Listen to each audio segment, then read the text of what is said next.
Salam değerli izləyicilərim. Bugün sizə Sabalanın girişində ümumi 2 sot torpağın içində yerləşən keyfiyyətlə tikilmiş 3 otaqlı bu gözəl mənzili sizə təqdim edirəm.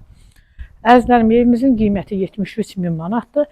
Real alıcı ilə qiymətdə razılaşma ev yəhəsi tərəfindən olacaq. Buyurun əzizlərim, evimizə tanış olun.